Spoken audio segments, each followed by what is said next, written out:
the middle class parties, the centrist parties in America, all identify with the rentier class because they hope to become rentiers at some point.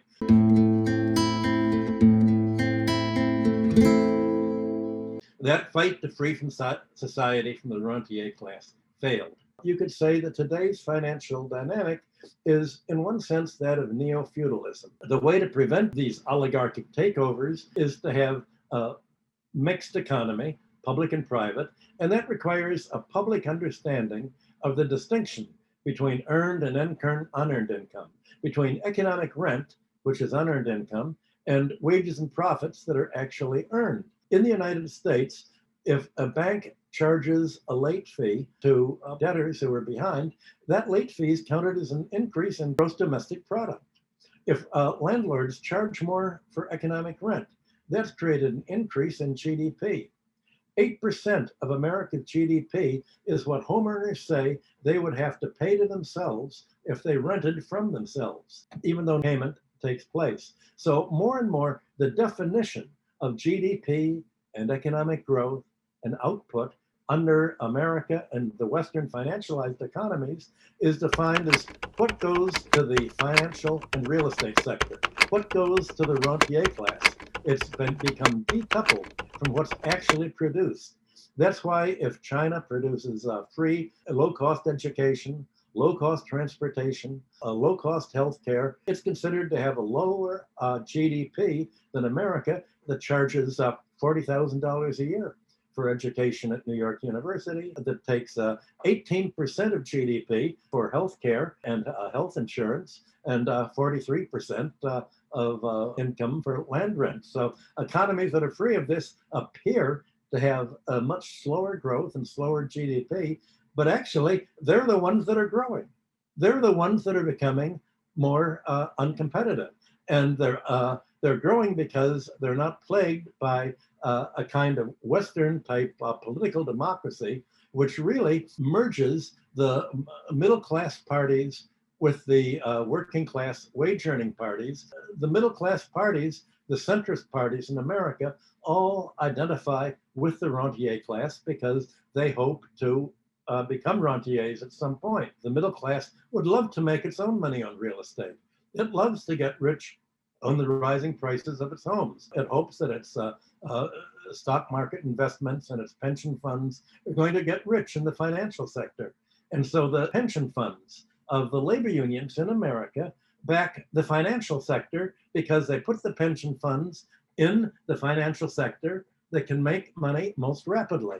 And the most rapid way to make money is to take over a company, wipe out the pensions to the workers, replace defined benefit pensions with defined contribution pensions. You know what you pay in, but you don't know what you get out. So the working class is financing, and the middle class are financing the class war it's sent against itself by the privatizing pensions, unlike in Germany, for instance, and financializing everything and turning over, saying that, well, we will agree to have higher wages as long as you will provide us with higher healthcare insurance to pay the finance, insurance, and the real estate sector, and as long as you'll pay pensions to give to the large banks and the money managers on Wall Street. Well, this is not what used to be called class consciousness.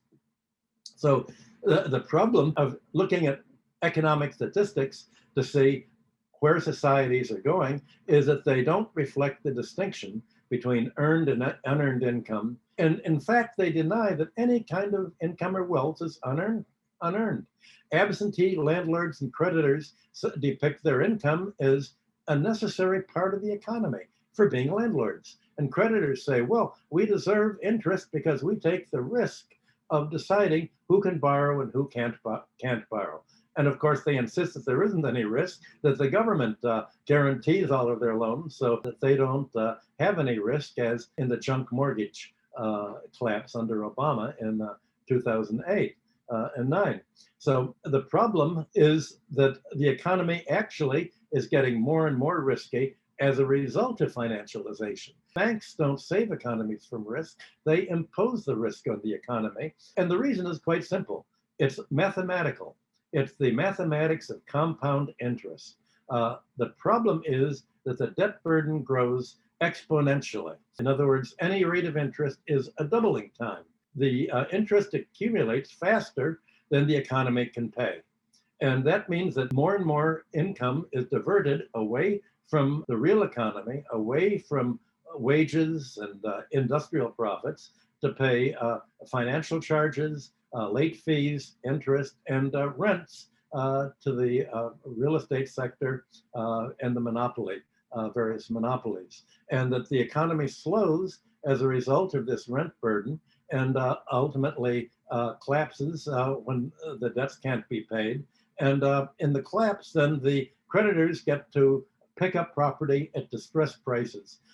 That's what they did after the Obama depression in 2009, when Obama refused to write down the debts to the ability to be paid and the real market values. There was an enormous bank fraud. Crime is really part of the GDP, but it's not called crime in America. It's called bank profits and bank services. The whole financial frauds that led up to the junk mortgage crisis was all counted as an increase in GDP. And after the crisis that evicted over 9 million American families, you had large Wall Street firms like Blackstone come in, buy up land at a great discount. Home ownership rates in America plunged, and America began to turn into a rental economy. The same thing is going to happen next month in the United States, when for the last year under COVID crisis, there's been a moratorium on rents. So if you've lost your job, you're behind in your land rent, or if you're a restaurant or a business that hasn't been able to do business because of the COVID virus, and you haven't paid your rent, or you haven't paid your mortgage, there's been a moratorium on all this. All this ends last month. It's estimated 10 million American families are going to be thrown into the street. And it's the bonanza. The wealthy people say this is going to be the biggest chance to get rich we've had in a generation. The destruction of the disease enables us to impoverish a whole swath of the population and take their property and get wealthy ourselves. That's a free market. That's a rules-based economy. That's the sanctity of contract. That's what it translates into politically. Well, what distinguishes China economically is that it has not privatized the monetary and financial system. That enables the People's Bank of China and its associated public banks to keep the debt burden in line with the debtor's economy to pay, and to steer credit creation along productive lines instead of the predatory lines of corporate rating and kindred unproductive lending, and inflating prices for real estate and other assets that privatized banking does.